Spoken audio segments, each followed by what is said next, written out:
compensation for the many and huge sacrifices that was given out to the refugees for the last 30 plus years. I'm, of course, honored once again to be part of this very important initiative, which we welcome. Asanteni sana. Thank you very much. Thank you very much, Honorable Governor, for those very true remarks. I'd like to take this opportunity, Your Excellency. First, let me, before I invite the UN High Commissioner, I'd like to thank the ambassadors who are here and representatives of different governments and the refugee donor group, if they may just stand and for recognition. Thank you very much. I'll not be able to read all their names, but we want to thank them for being here. Thank you very much. I'd like to also recognize the staff in our ministry, especially Department of Refugee Affairs, led by Mr. Buruku. You may all stand to be recognized because they are the ones who have done this very good job. Your Excellency, thank you very much. I'd like to also appreciate in a special way the PS, the immediate former PS for Immigration and Citizen Services, Professor Julius Bitok, for the leadership he provided throughout this process. Thank you very much, Prof. And to recognize the new PS in the Department of Immigration and Citizen Services, Dr. Richard Kipsang Belio, who is here. Thank you very much for your presence here. I'd like to recognize also my colleagues. First, let me recognize the IG. Thank you very much. The IG is here because security is a very important component of the well-being of refugees in this country. And also we have in our midst my colleagues in the cabinet, led by, if we may all stand, I just recognize you today. We are unable to speak today. Thank you very much. We have Honorable Aden Duale, the CS Health, who is present here. Thank you very much, and who is also from the host community.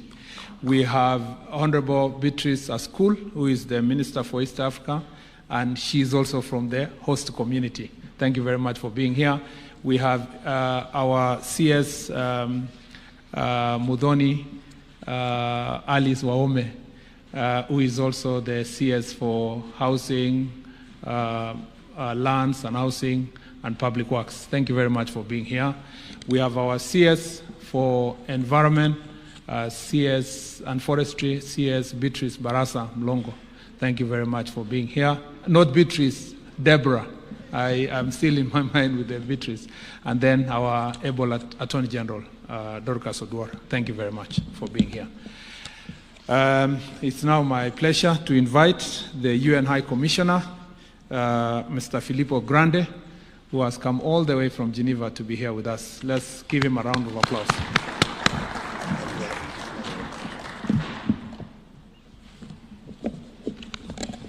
Thank you very much, Cabinet Secretary, and thank you for being here, Mr. President and Mr. Deputy President, Cabinet Secretaries, Principal Secretaries, Governors, dear ambassadors, colleagues and friends, all protocol observed. It is a real privilege to be with you today to celebrate the launch of the Shirika plan. It is truly a landmark moment for refugees in Kenya and for the communities that host them. Kenya, Mr. President, is showing the world that the story of cooperation, inclusion, and hope is not only possible, but also necessary and of advantage to all. Let me start by paying tribute to the people of Kenya, the authors of that story, and recognize your generosity in hosting refugees and asylum seekers in your communities. In Garissa and Turkana counties, especially as we heard, but also in the rest of the country, many of them for decades. I am well aware that it has not been easy. I know that all of you, Kenyans and refugees alike, have gone through some difficult times. But your hospitality, amidst all challenges, has never failed, even when it would have been easier to shut the door on refugees, like many other countries are doing, or when the world's attention and necessary support were focused elsewhere. Allow me to also add my voice to that of others and thank you personally, very personally, President Ruto, for your leadership and resolve, as well as the entire government of Kenya, including at regional and local level, for believing in the potential of refugees to contribute to Kenyan communities, economically, socially, culturally, and in strengthening peace and understanding. Today is a day to celebrate. The launch of the Shirika plan is an important achievement, a model, surely, for many in Africa and beyond. It is the result of your collective, sustained efforts. But today is not the end of the road. Rather, it is the beginning of a new journey, with much work still ahead of us. And let me assure you that my organization, UNHCR, with the rest of the UN system, will continue to support the government of Kenya as it implements the plan. This plan reflects very commendably the core of the Global Compact on Refugees, which the UN General Assembly adopted in 2018. It promotes the notion of inclusion of refugees, makes it clear that host community need, as we heard very clearly from the governors today, equal support, and spells out that addressing refugee situations requires the engagement of all of society and of all of government to be successful. All of this is at the heart of the Shirika plan, which, by the way, as its very name clearly implies, requires cooperation. Cooperation and support for local government and municipalities in particular. Those on the front lines of this innovative solution, who will require resources to strengthen health systems, clinics and hospitals, to serve refugees and Kenyans alike. Cooperation and support to integrate former refugee schools and bring them fully into the national educational system. Support for financial inclusion, to open new market and investment opportunities, or for digital inclusion, to spur refugee self-reliance and invigorate local economies. And we heard about the challenges related to the environment as well. In a word, to turn refugee hosting areas into full-fledged settlements and robust economic hubs that will benefit all who live there and that will bring stability. But we must be clear, and you were very clear the first time we spoke about this, Mr. President, several years ago. The Kenyan government cannot do it alone. Let me recall the preamble of the 1951 Refugee Convention. It clearly spells out that refugees are an international responsibility, not one of the host government alone. And by the way, other solutions, including voluntary repatriation to their countries and resettlement to third countries, remain crucial and need support. Since its inception, the Shirika plan has gained the endorsement and concrete support of many donor partners. States, many represented here through the Refugee Donor Group, financial institutions, private organizations. I thank them and wish to appeal to them today. Please continue to provide generous financing to this important initiative. This is a worrying time. We see deep cuts to humanitarian and development budgets worldwide, sometimes to boost domestic spending on defense and security. Please, let us not lose sight of the fact that initiatives like the Shirika plan not only aim at putting an end to long-standing humanitarian crises, they also have a crucial stabilizing effect. Ultimately, they contribute to national, regional, and global security as well, and this seems to me especially important at this difficult time also for the region. And let me add here that I am also very grateful to the UN Resident Coordinator, the UN country team and NGO partners in Kenya for having made the Shirika plan a centerpiece of their work. Shirika recognizes that inclusion is a game changer that will accelerate the shift away from dependency and on humanitarian aid and towards greater self-reliance. That is an objective that we all share. We have the chance to make it a reality. Let's not miss this opportunity. Once again, I would like to thank and congratulate you and your government, Mr. President, on the launch of Shirika and reaffirm the United Nations and UNHCR's commitment to walk this journey with you. Thank you.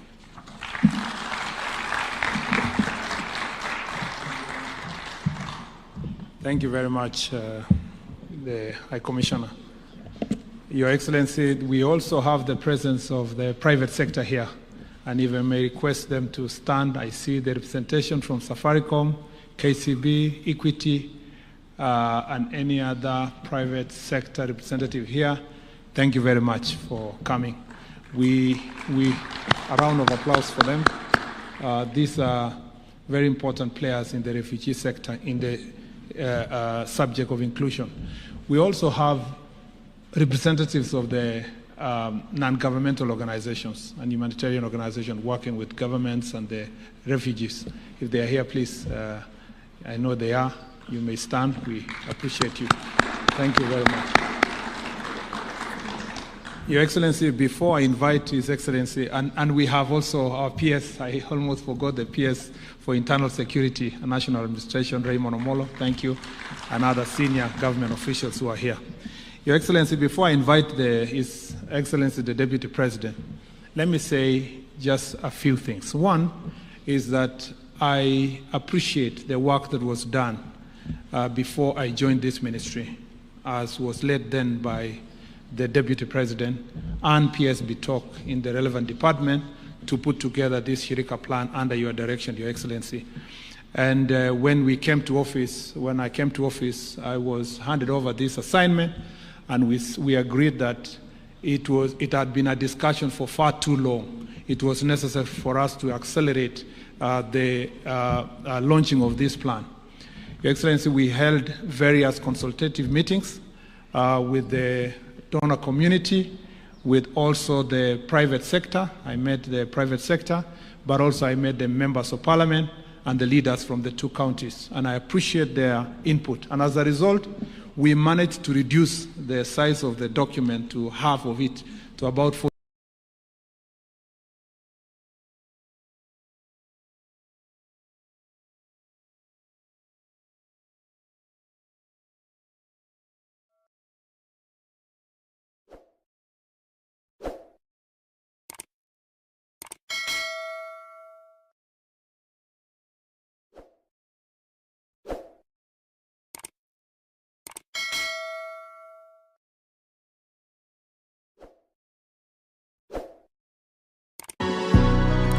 The endorsement is this opportunity. Monomolo, thank you, and other senior government officials who are here.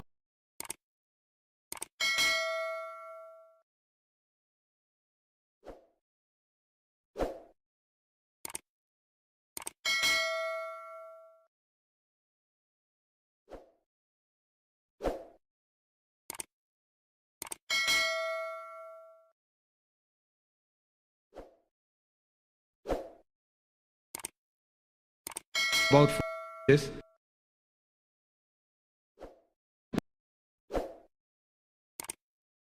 We managed to reduce the size of the document to half of it. We managed to reduce the size of the document to half of it, to about 40 pages.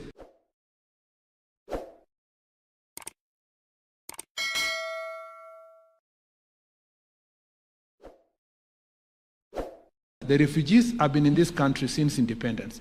But the highest number of refugees came to this country in 1992.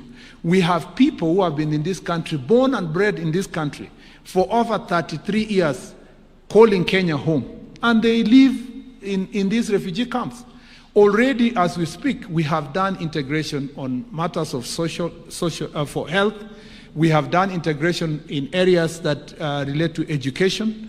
We've done integration in financial inclusion. And we know that some banks, including Equity Bank, were among the first banks to go to do business within the refugee camp.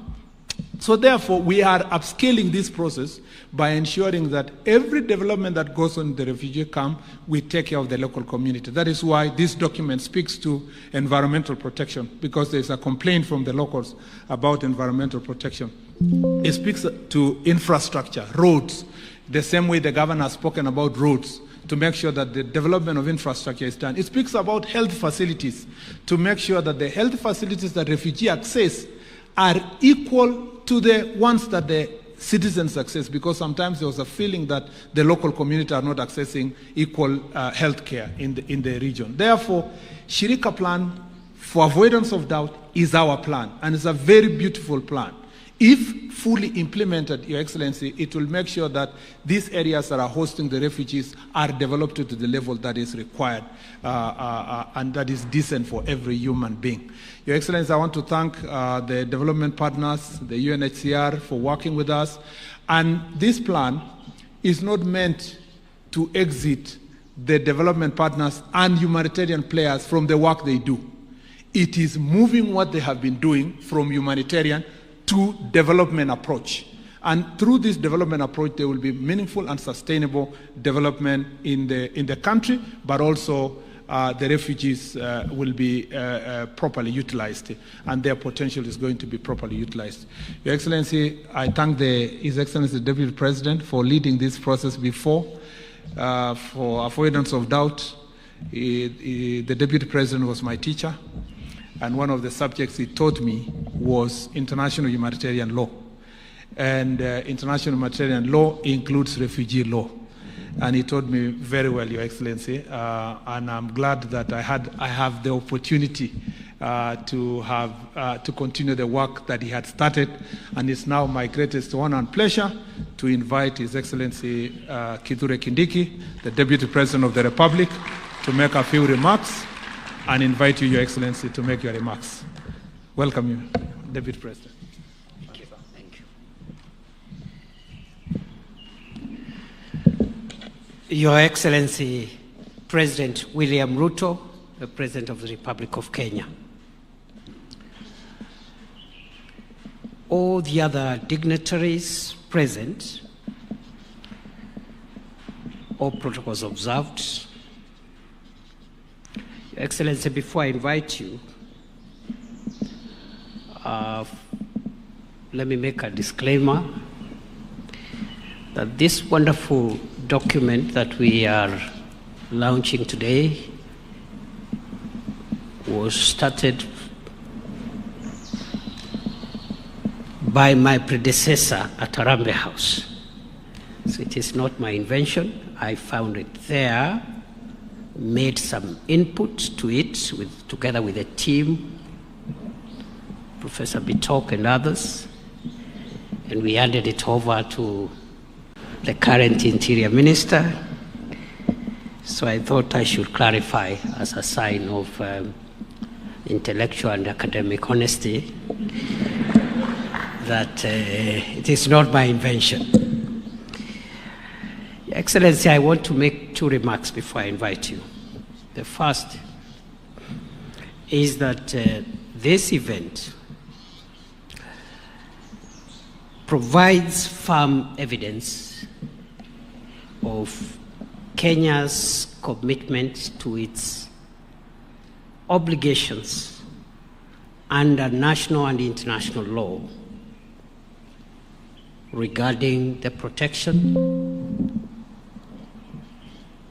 of refugees as contained in the various instruments applicable to Kenya, including the 1951 UN Convention relating to the status of refugees, and its protocol of 1967, the OAU Convention of 1969 governing specific aspects relating to refugee problems in Africa, the Constitution of Kenya, and the Refugees Acts and the regulations made thereunder.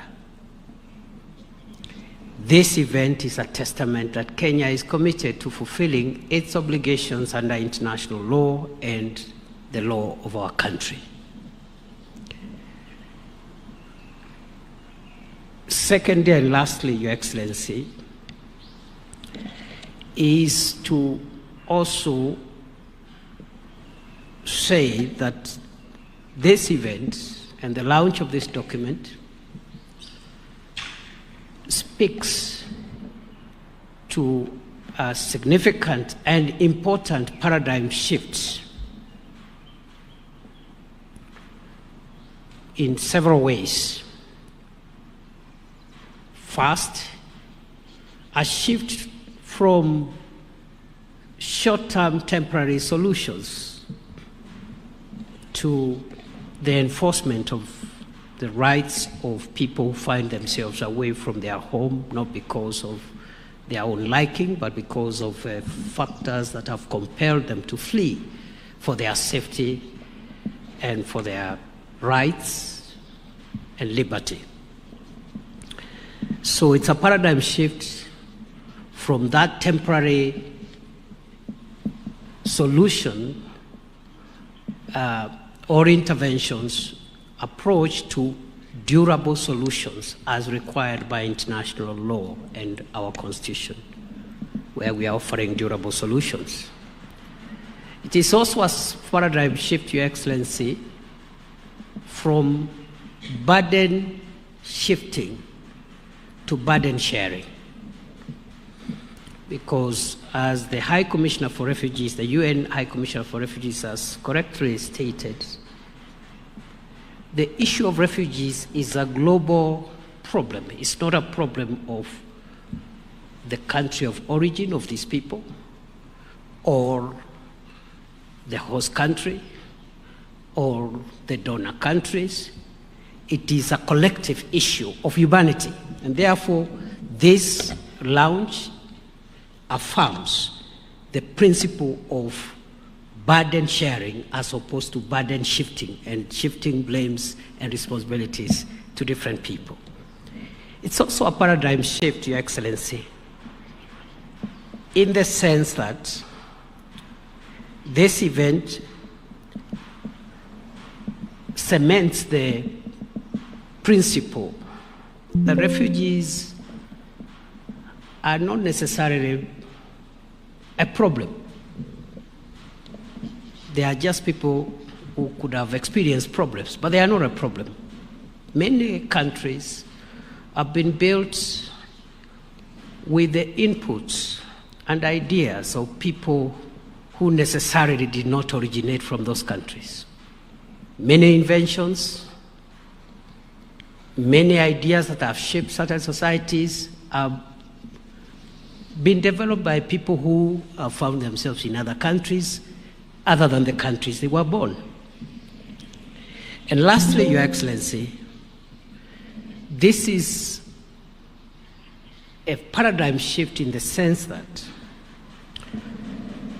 all of us gathered here, the host country, the donor countries, the United Nations family, the host communities where these refugees are, as represented here by the governors from those counties, we are now moving towards consolidating all our interests, all those role players, our interests are converging, that we can have a win-win situation where the government of Kenya honors its obligations under international and local law.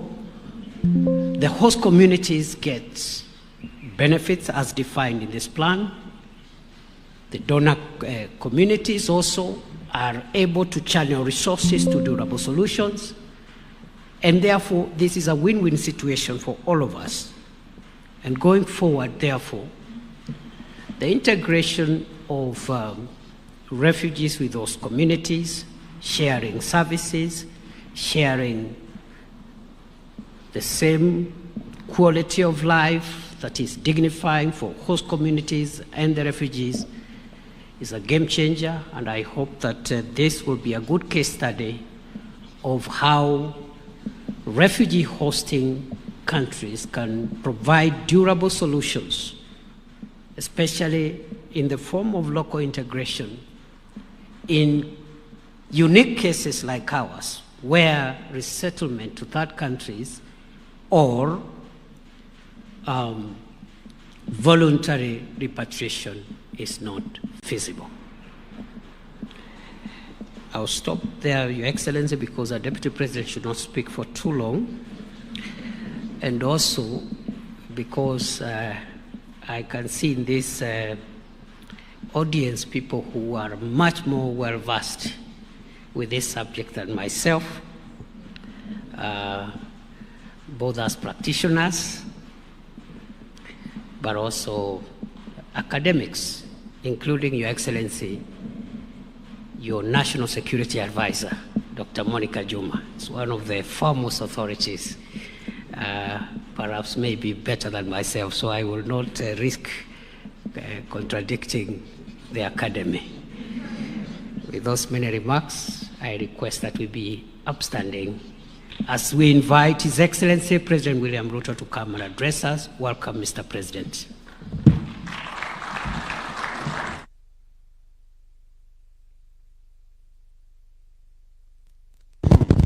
Thank you very much. Please, let's take our seats. Thank you.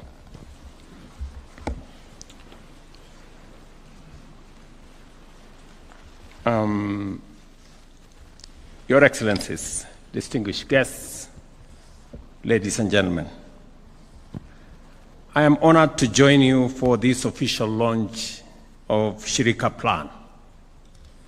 This historic event marks a transformative step in Kenya's long history and along the path of humanitarian leadership.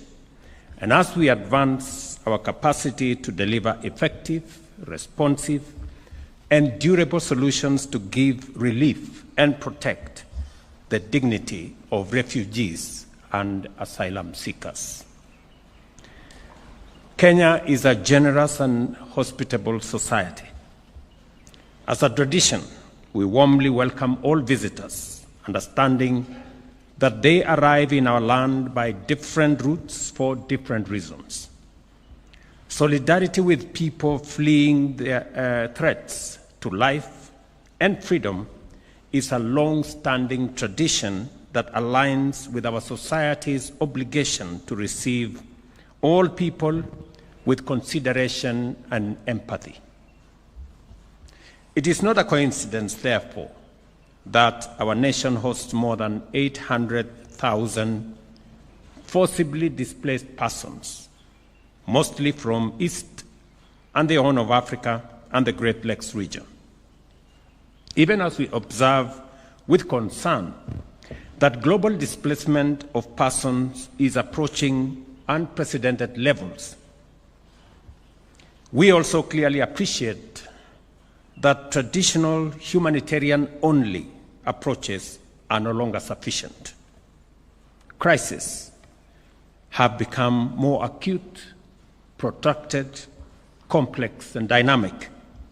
Resources, on the other hand, have declined, and the possibility of resettlement remains elusive. Under these challenging conditions, we must adopt a development-oriented model anchored in sustainability, inclusion, and resilience in order to continue to uphold the safety and dignity of displaced persons and to make them in some way to feel at home.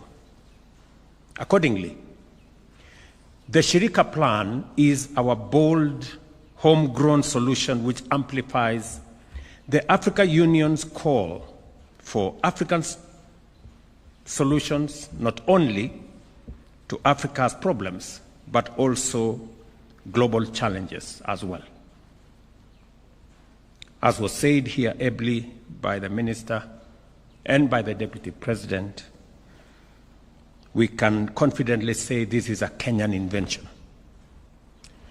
We have been a host country for 30 plus years. And in the 30 years, we've come to understand this challenge in a better way. We've come to appreciate refugees better, and we have come to understand that the problem is not the refugee, the problem could be elsewhere. And therefore, this became acutely clear to me in 2016, I think, when I went to Kakuma for a development tour, then as Deputy President. And in the process of the meeting, and I was with the Member of Parliament, I think that time, Daniel Nanok. In the process of the meeting, there was a presentation by one of the students from the local school. And in the presentation, this pupil was asking me as Deputy President whether I could facilitate them to be a refugee.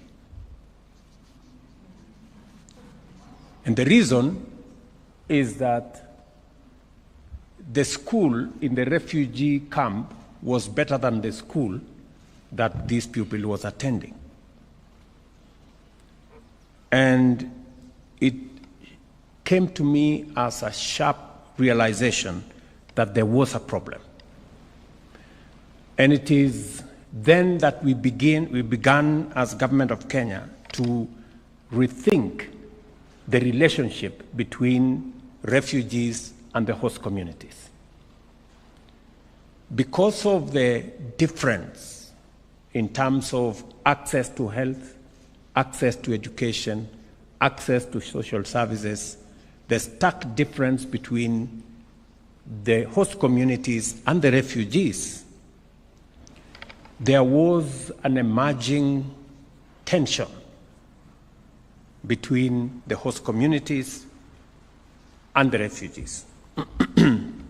And therefore, it became necessary for us to rethink the way the host communities were relating to the refugees, and the need to harmonize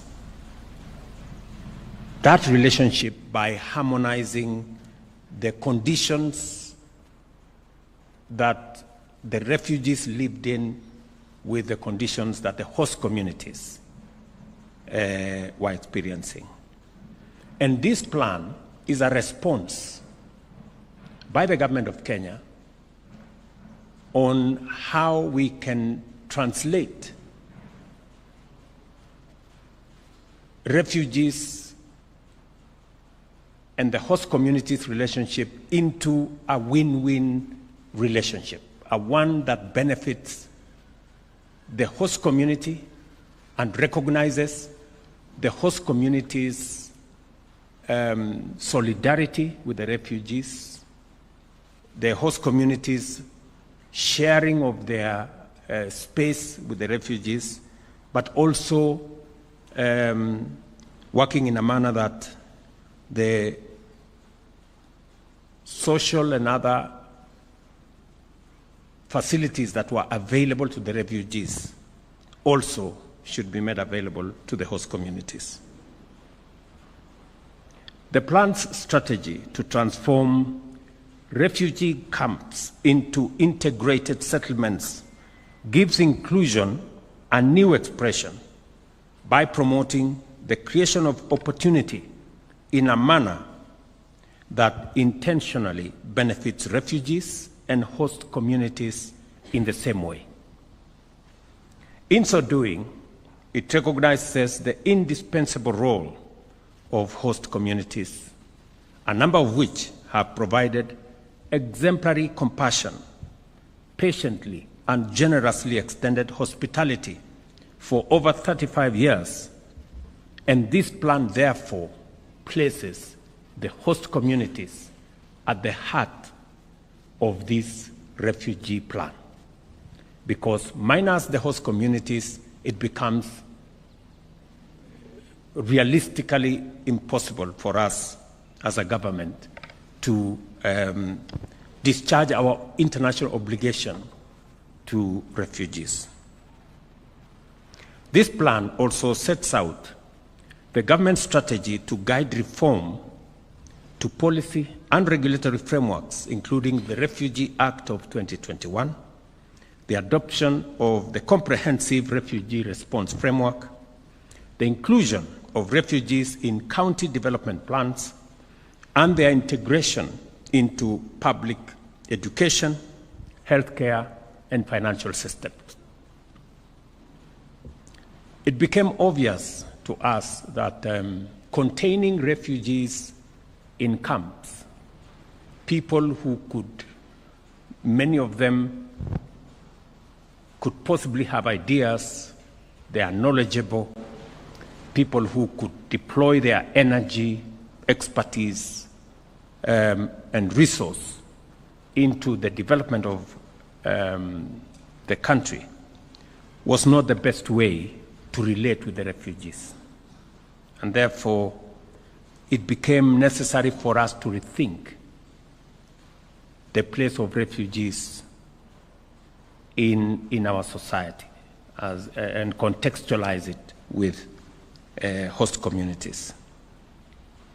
As I speak to you, more than 70,000 refugees are enrolled for universal health coverage under the Social Health Insurance Fund, while IDs for refugees are recognized by the Integrated Population Registration System.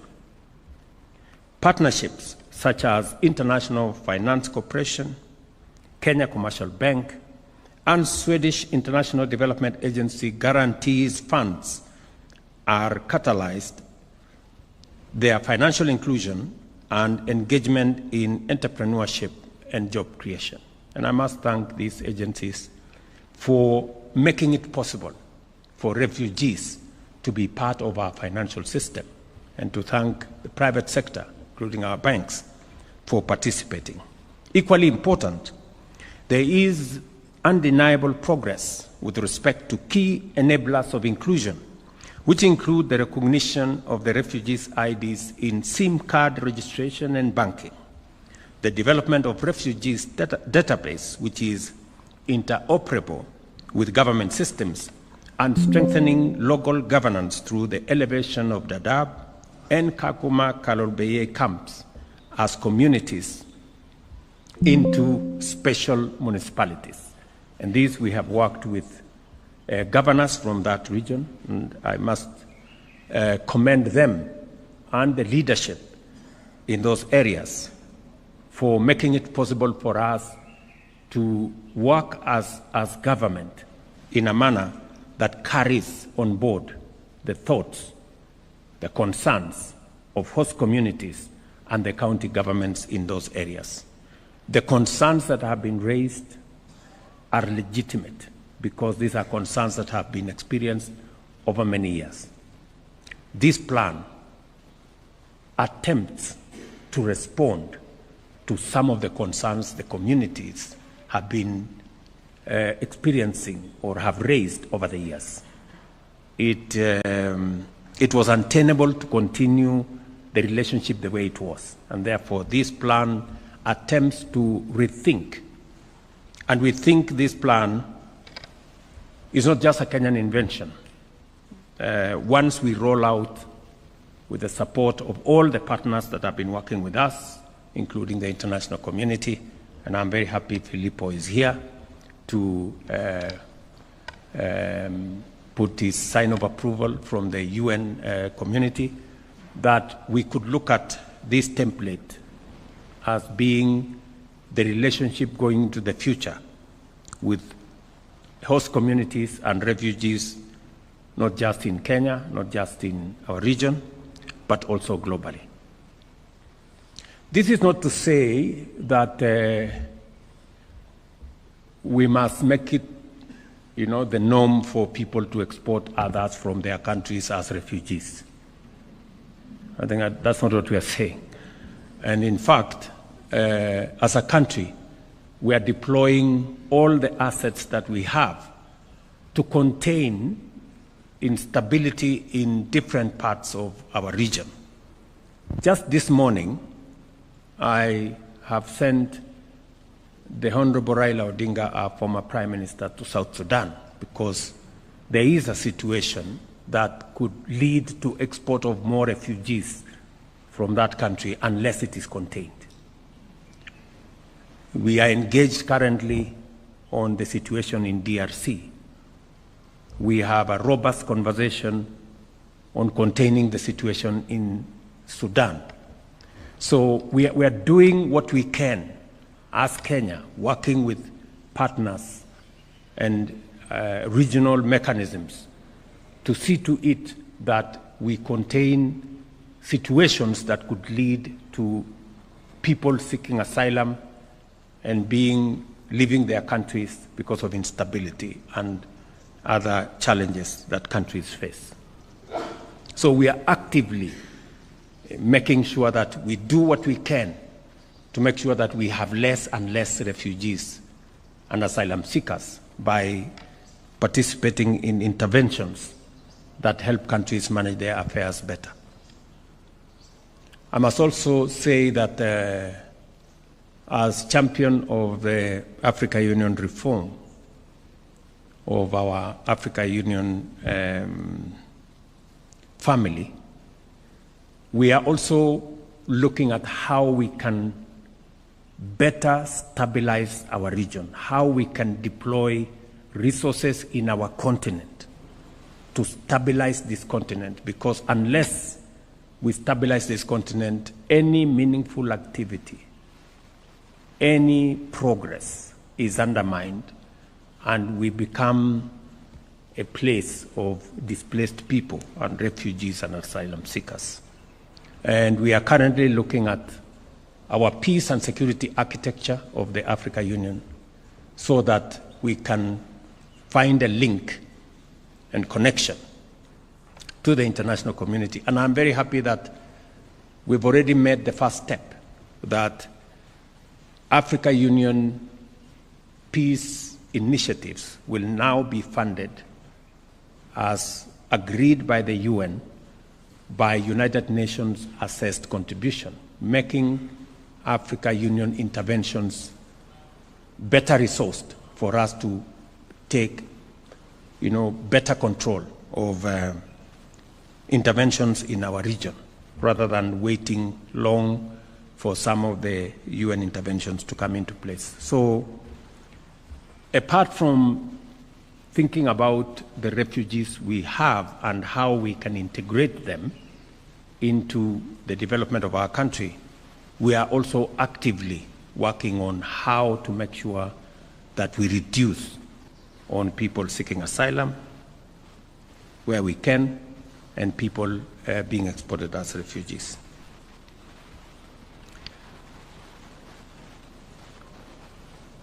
As you can see, we are neither short of ideas, commitment, or willingness to do the work needed to actualize this critical vision. For this reason, the Shirika plan, whose development entailed extensive multi-sectoral and multi-stakeholder consultations, led by county governments, and that is why they've already expressed themselves and some of the issues they raised, and also refugee-led organizations, UN agencies, development partners, and the civil society, is a strategy which reflects the contribution of a broad spectrum of actors. It clearly and boldly reflects our commitment to the Global Compact on Refugees, as well as the constitutional mandate to observe and implement measures that not only fulfill but also expand inclusion, equity, equality, social justice, non-discrimination, and access to equal opportunity in our shared prosperity. When we declare that our national transformation agenda shall leave no one behind, we mean every word of it. To guarantee the best chance of fully actualizing the promise of Shirika, I call on our partners in development and humanitarian response, international financial institutions, and other organizations to enhance their position and contribution to our partnership in order to renew the way we transform solidarity by investing in sustainable, scalable, and inclusive solutions. I wish to appreciate all our partners because the long journey we have walked together has not been easy. Thank you for your consistency and readiness to do the good work. In a special way, I thank the counties of Turkana and Garissa, through their leadership present here, for their enduring solidarity and pragmatic leadership. Thank you very much, gentlemen, and your teams. The Shirika plan now gives us a framework to collaborate more ambitiously and pursue historic achievements that will guarantee hope and dignity for refugees and give host communities due recognition. Let us walk this road assured that together we will transform Kenya's refugees and host communities from sites of sorrow and despair into thriving and prosperous hubs of opportunity.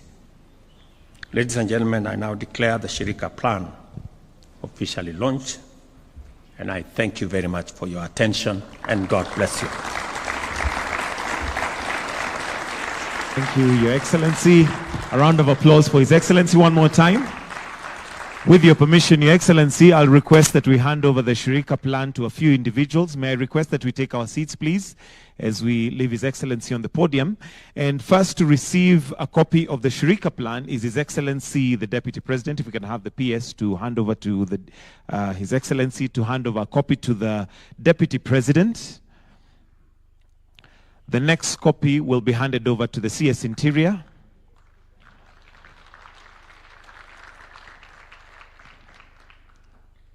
Another copy to the High Commissioner UNHCR.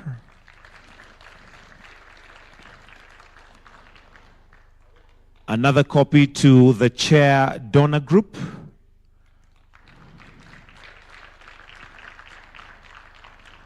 A copy to the Co-Chair for the Donor Group.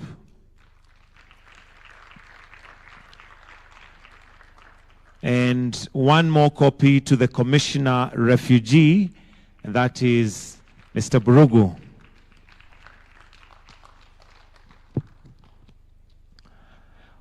We'll also have a copy each for the governors present.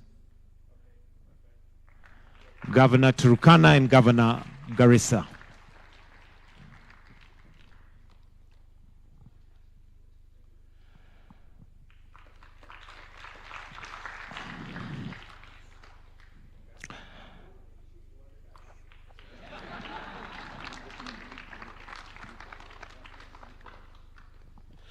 Your Excellency, sir, with your permission, after that we'll seek, we can have one for the PS.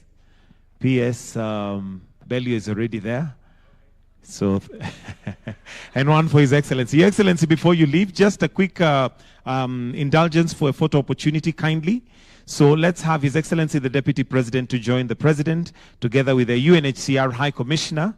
CS is present, the Chair, Refugee, and the two governors present, please.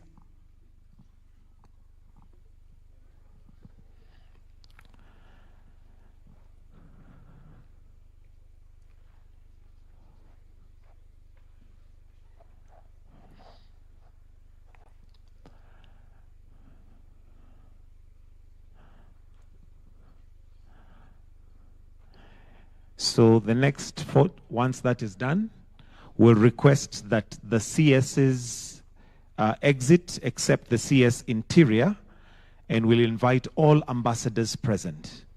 CS's, we may kindly retreat. All ambassadors, kindly, if we may now just present ourselves.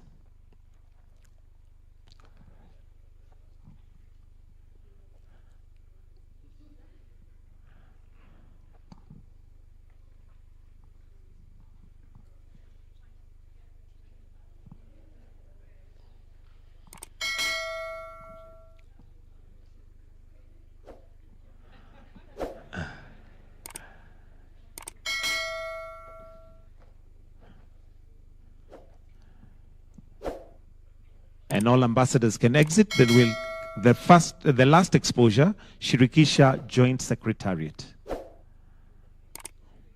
Shirika Joint Secretariat as the last photo. After which, we'll then finish with the anthem as I guide you.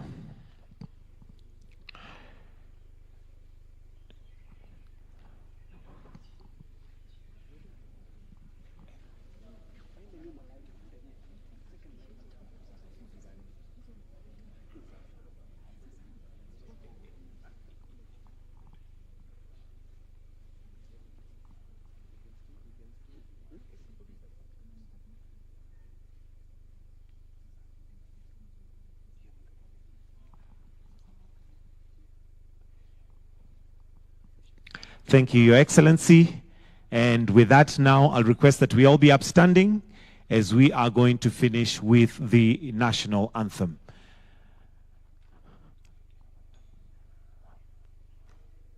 The national anthem.